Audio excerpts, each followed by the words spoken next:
Assalamualaikum warahmatullahi wabarakatuh. Apa kabar teman-temanku semuanya yang soleh-soleha, yang cantik dan ganteng dan baik hatinya. Semoga sehat selalu dan dalam lindungan Allah subhanahu wa ta'ala.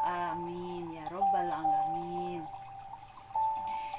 Nah, baik, sekarang saya akan membawakan sesuatu yang agak berbeda tapi masih menyangkut kepada spiritualitas.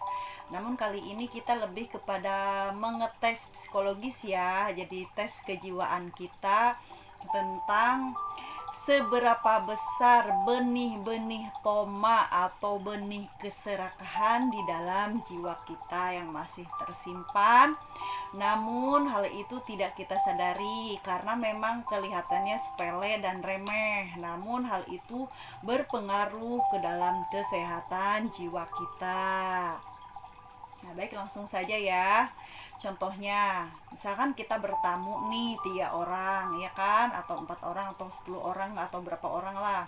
Kita misalkan bertamu nih untuk silaturahmi ke saudara kita atau ke sahabat kita yang di jauh gitu kan. Nah, terus nih ceritanya kan biasanya kalau bertamu itu kan disuguhi makanan kan. Nah, misalkan disuguhi makanan. Nah, namun makanan itu udah setengah jam ngobrol misalkan belum datang tuh. Nah, yang pertama, masihkah di dalam jiwa kita mengharapkan disuguhi ya, maksudnya disuguhi makanan itu entah kue, entah makan besar, ataupun minum, atau apalah gitu ya. Nah, misalkan dalam hati itu, kok belum dikasih kue ya, kok belum ada makanannya, gue kan lapar dari jauh, misalkan gitu ya. Misalkan dalam hati tuh ngomong begitu, misalkan karena kita lapar dari jauh, kok belum dikasih makanan. Nah, artinya kan kita mengharapkan diberikan. Nah, kalau misalkan masih ada perasaan seperti itu, nah hati-hati, itu juga termasuk benih-benih toma atau benih keserakahan. Artinya toma atau serakah itu sendiri menginginkan yang lebih atau menginginkan yang banyak. Namun yang kita bahas ini adalah benih-benih ya, benih-benih. Jadi artinya benih-benih itu yang akan menimbulkan keserakahan yang besar gitu. Jadi ini baru benihnya saja ya. Jadi mengharapkan pemberian orang lain atau berharap diberi oleh orang lain, baik itu bentuk makanan atau benda ataupun materi atau apapun ya, karena kita ada rasa mengharap, itu masih termasuk benih-benih toma. Jadi belum toma atau belum serakah, tapi masuknya benih. Jadi calon serakah gitu ya. Nah, terus itu yang pertama. Yang kedua, misalkan kita disuguhi makanan nih, makanan udah 1 jam ternyata baru disuguhin. Misalkan disuguhinya itu misalkan kue combro ya. Tahu kan combro? Itu loh oncom di jero ya kan. Nah, combro itu kan yang dari singkong dipenyek-penyek terus dikasih oncom sama cabe di dalamnya, bumbu pedas gitu kan. Itu kan enak ya, maksudnya seger gitu, udah gurih, ada cabenya juga kan. Bagi pecinta pedas itu kan enak banget gitu. Terus misalkan kan dibikinnya itu digoreng. Nah, kadang-kadang ukuran combro itu bagi orang-orang tertentu yang belum ahli bikin atau membuat atau masak si combro tersebut, otomatis ukurannya akan berbeda-beda ya kan. Kadang-kadang ada yang segede gini, ada juga yang segede gini, ada yang segede gini, misalkan tahu-tahu ada yang juga yang segede gini. Tapi nggak mungkin ya kalau segini, namanya lebay ya kan. Jadi ini contoh saja, intinya ukurannya itu beda-beda ya kan. Nah, terus misalkan udah kita ngeliat tuh ukurannya yang berbeda, pas disuguhin itu masih panas ngebul gitu kan, wow gitu, makan lapar gue gitu kan. Nah, terus kita ngeliat makanan itu, misalkan wah ada yang gede tuh, dalam hati nih ngomong ya, jiwa kita ngomong, wah ada yang gede tuh buat gue tuh, awas tuh jangan sampai teman gue yang makan itu, pokoknya bagian gue yang gede, bagian gue. Nah, tanpa kita sadari, kadang-kadang jiwa-jiwa tertentu memiliki godaan seperti itu kan. Jadi nggak boleh makanan yang paling gede itu nggak boleh sama orang lain.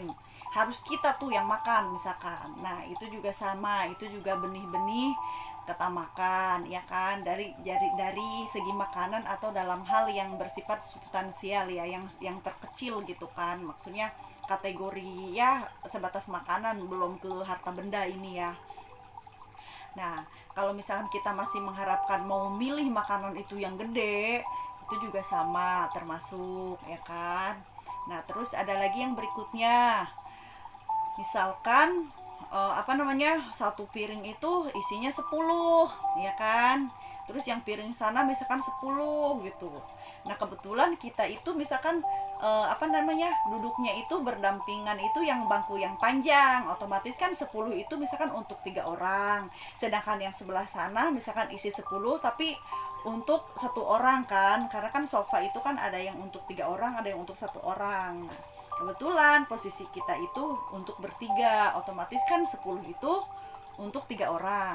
Nah misalkan dalam jiwa itu ngomong begini, pokoknya gue yang paling banyak, gue yang paling banyak, yang lainnya udah seorang satu aja, gue yang paling banyak. Nah ada jiwa-jiwa tertentu bicara seperti itu, jadi dia nggak mau ngebagiin adil, misalkan apa seorang 3, misalkan dia nggak mau, biarin deh teman-temannya satu aja, gue yang banyak gitu kan. Nah itu juga sama, kalau masih ada di jiwa kita seperti itu, berarti kita itu masih memiliki benih-benih jiwa yang tamak di dalam hati ya, di dalam jiwa gitu. Nah itu juga kan perlu apa ya, perlu kita renungkan gitu. Kelihatannya kan sepele ya kan, sepele namun berpengaruh ke dalam kesehatan jiwa kita. Nah kalau hal itu terus dibiarkan, tidak disadari ya kan, biasanya akan menimbulkan keserakahan yang utuh ya, maksudnya ya benar-benar serakah gitu, akibat dari apa namanya, benih-benih itu yang menimbulkan keserakahan yang sesungguhnya. Jadi efeknya itu bisa ke harta benda, misalkan beli motor 1 pengen 2, udah beli 2 pengen 3, beli 3 pengen 10, beli 10 pengen 20, terus aja haus dan haus, pengen dan pengen gitu. Nah jadi kita perlu mengenali hawa nafsu itu ya, maksudnya jenis-jenis penyakit batin itu, untuk kita menyembuhkannya gitu. Lain halnya misalkan kita disuguhi makanan mau 10 ke mau 20 ke mau berapa gitu di piring itu, kita lapar, kita makan aja, walaupun misalkan makanan itu habis satu piring, habis combro 10 biji misalkan, tapi tanpa didasari dengan hawa nafsu atau godaan-godaan tamak itu mengalir aja gitu. Makan ya makan aja, misalkan sambil ngobrol makan, sambil ngobrol makan, nggak sadar gitu, tahu-tahu habis sepiring. Itu beda ya, karena memang tidak disertai dengan hawa nafsu gitu loh. Memang itu sudah rezeki kita yang memang harus kita makan, itu rezeki dari Allah, berarti bener-bener pure rezeki gitu ya. Jadi sampai di sini bisa difahami kan masalah benih-benih tamak. Jadi bukan karena banyaknya atau sedikitnya, tapi karena sesuatu hal yang bisikan-bisikan di dalam jiwa itu loh, yang apa namanya, yang membuat kita berpenyakit itu gitu. Entah itu pengen banyak, entah jangan sama orang, entah kita pengen banyak yang temen yang sedikit, entah itu pengen yang bagian yang paling gede gitu ya. Jadi intinya kita harus mengenali benih-benih ketamakan, dan kita harus bisa mengukur seberapa besar tingkat benih ketamakan di dalam jiwa kita yang tidak kita sadari dalam kehidupan sehari-hari. Oke, kita sama-sama belajar ya. Saya juga sama masih belajar, karena memang hal-hal seperti itu tidak kita sadari masih ada di dalam jiwa ya kan. Jadi kita perlu healing, perlu menyembuhkan agar jiwa kita itu sehat ya. Baik, mohon maaf lahir dan batin ya kalau memang ada kekurangan. Saya tidak berniat menggurui siapapun, saya hanya sharing, saya hanya menasehati diri sendiri, dan mudah-mudahan bermanfaat bagi kita semua, karena hidup itu kita belajar dan terus belajar. Assalamualaikum warahmatullahi wabarakatuh.